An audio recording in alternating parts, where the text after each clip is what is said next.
So, today I want to dive into the latest political developments in Russia and what it means for the future of the war with Ukraine. I also want to look at Putin's short term and long term goals and the international reactions to his recent election victory.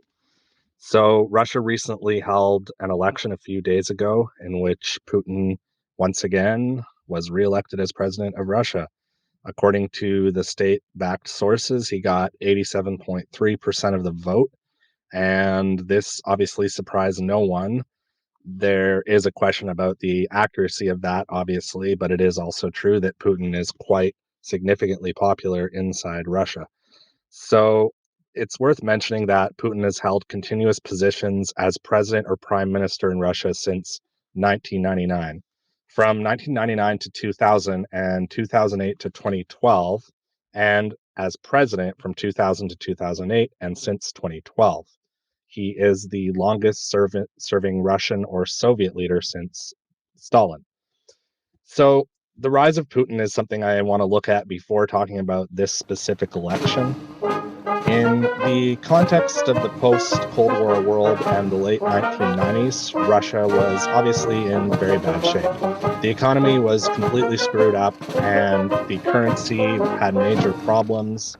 The election of the Western backed President Boris Yeltsin was not going over very well with the people, who were not happy with Yeltsin's style of leadership and the way he was managing the economy. Inflation was getting out of control, and Russia was basically becoming a less powerful state and not living up to the kind of nationalist vision and aspirations of its more fervent citizens.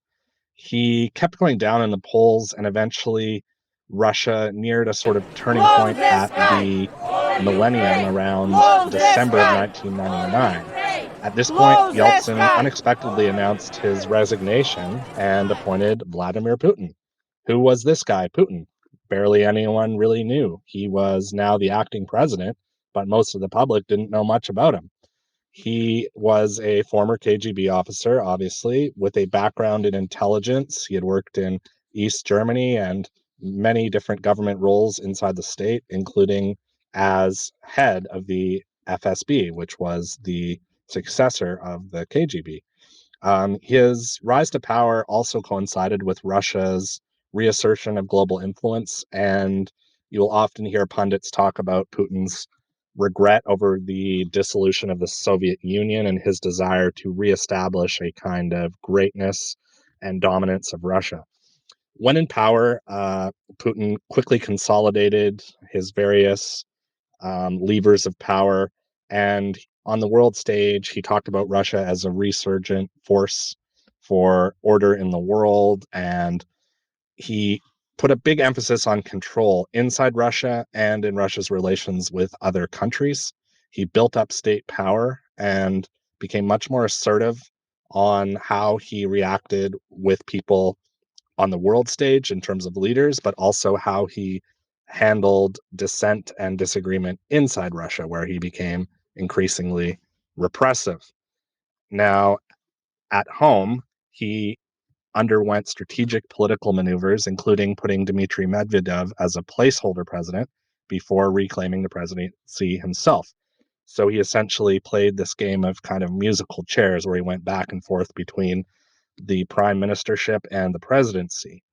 And at this point, we can say that Putin obviously will be best known in the West for his invasion of Ukraine, but it's doubtless true that his policies have paid off with economic success to some extent with inside Russia and a much more forceful role for Russia on the world stage. So now I want to take a look at his background and where he grew up. Putin was born into a fairly poor environment in St. Petersburg in 1952, and he spent his early years in communal housing, so nothing too glitzy or gold plated like his current yachts and billionaire lifestyle. He often got into fights with larger boys as a young man, and obviously had some challenges with bullies and jerks who tried to push him around. He eventually got into judo, and a sport which he still is extremely passionate about, and which he engages in quite frequently. Now, he eventually went on to work for the KGB, as noted, and underwent a number of endeavors in the intelligence community and the security apparatus. And by the 1970s, his law studies had led him into these avenues, and he became a foreign intelligence officer until the Soviet Union fell in 1991, which he describes as a sort of nightmare scenario in which no one was answering the phones and the state stability had disappeared. Some sort of nightmare scenario which he seems to want to avoid with his vice grip on power. Now, by the early 1990s, Putin's um, tenure as the head of the St. Petersburg External Relations Committee was basically him working in a directory of the mayor's office, and numerous scandals came up there.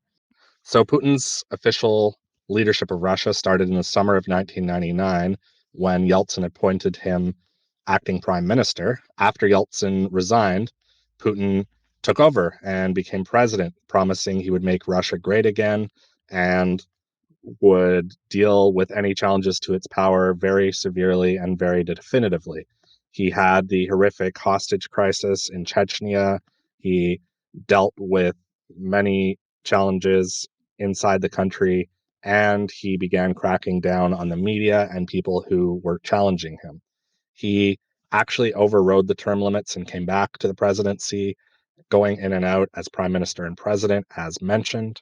And other notable involvements include Russia intervening in the Syrian civil war on the side of Bashar al Assad and annexing Crimea in 2014, which really drove NATO and the West to go berserk. And he became the ultimate bad guy of the world at that point, which also coincided somewhat with the escalation in eastern Ukraine between pro Russian separatists and NATO backed Western Ukrainian forces after the Euromaidan movement overthrew the pro Russian leader of Ukraine, and efforts to root out and attack those in eastern Ukraine in 2014 really took off, which was the forerunner to the current Ukrainian war. Now, the tensions have just kept going up and up with the West. We have the Syria intervention and now the invasion of Ukraine, which is basically doubling down with all his guns blazing, sending his troops and young people from Russia's hinterlands like Dagestan and many Central Asian areas of Russia into the front lines in a war they barely know about but are being paid actually quite well for. So at this point, we have Putin reelected in 2018 and now reelected again and potentially staying in power until 2036.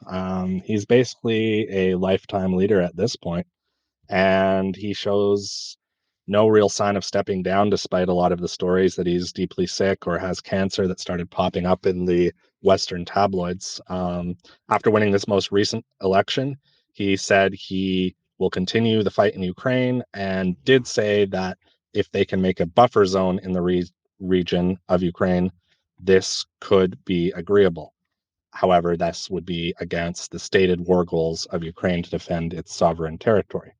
The reactions to Putin hanging onto power, as clearly expected, got some praise from China, Latin American countries, and of course the Western countries such as NATO and the US challenged whether this election was actually legitimate, implying that there had been quite a bit of corruption and cheating in the election. Now, at this point, Putin's goals are fairly clear. He's been in power for 3 decades, and he wants to keep growing Russia's global influence and keep going in Ukraine. And he shows no real sign of backing down on that, despite challenges by people like French leader Emmanuel Macron saying that he might send in French troops and that there has to be a ceasefire immediately. Now, the French leader is saying that at least during the upcoming Olympics, the fighting needs to stop. But there's really no sign that that's actually going to happen.